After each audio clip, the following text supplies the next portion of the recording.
Most people think a high IQ is a gift, but they don't see the quiet cost of carrying a mind that never turns off. It doesn't look like suffering from the outside, it looks like silence. It looks like someone staring out a window, a little too long, or pausing mid-conversation as if they've wandered somewhere no one else can follow. But inside, it feels like living in a room where the lights are always on and the switches are broken. If you've ever felt like your thoughts move faster than your life, like your mind is solving problems no one asked you to solve, like conversations feel shallow even when you try your best to stay present, then you already know what this feels like. Because having a very high IQ doesn't just change how you think, it changes how you exist. It starts quietly, usually in childhood, not with praise, but with difference. You notice patterns before others do. You ask questions that make adults uncomfortable. You begin to see contradictions in people, in rules, in the way the world pretends to make sense.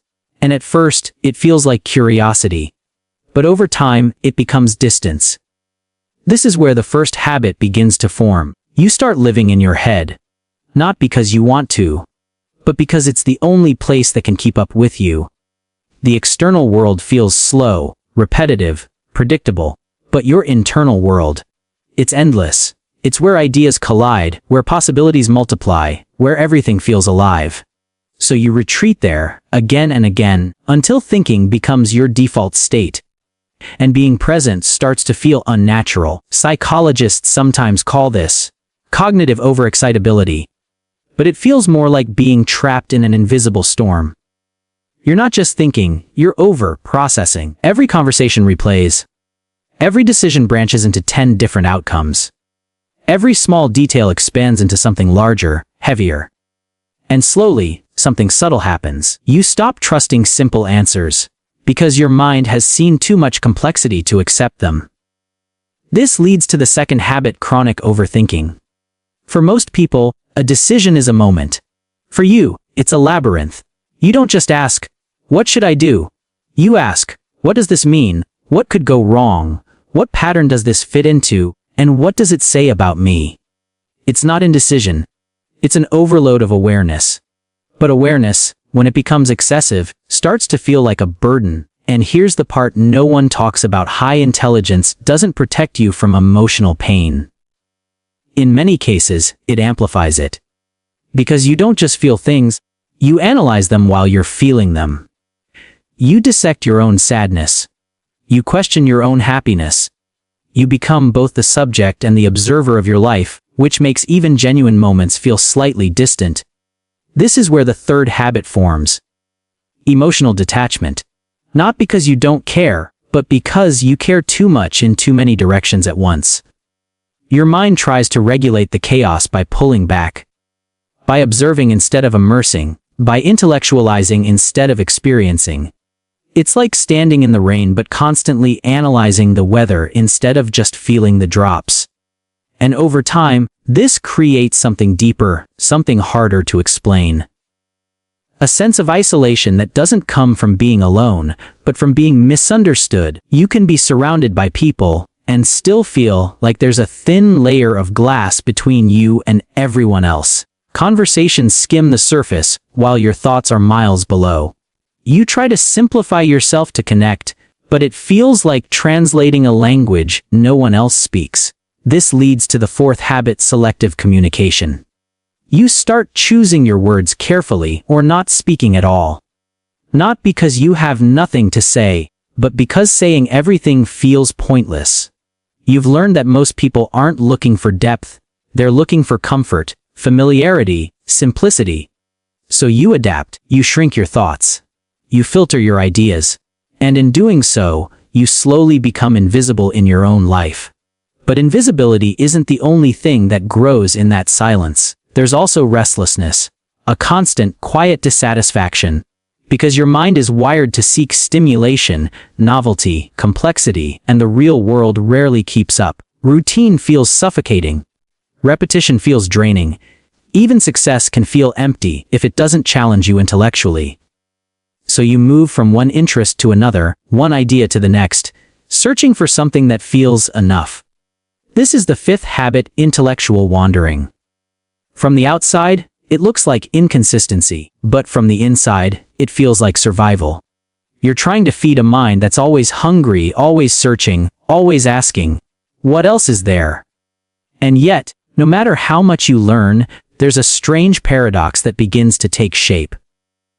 The more you understand, the less certain you feel, because intelligence doesn't just reveal answers. It reveals how much you don't know. It exposes the gaps, the contradictions, the uncertainty beneath everything.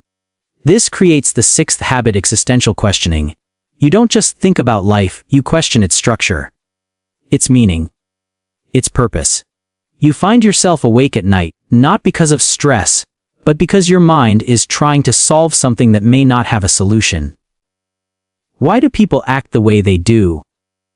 What is the point of all this? Is there something more, or is this it? These aren't passing thoughts. They linger, they loop.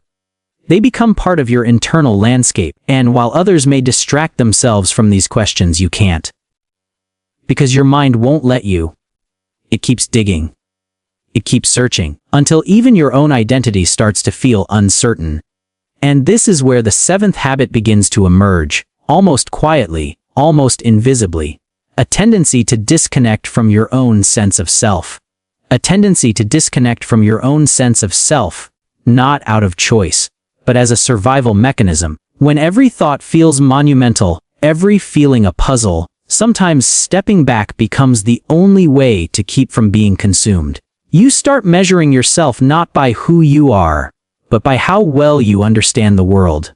You begin to live externally rather than internally, and slowly, you lose touch with the quiet rhythm of just being.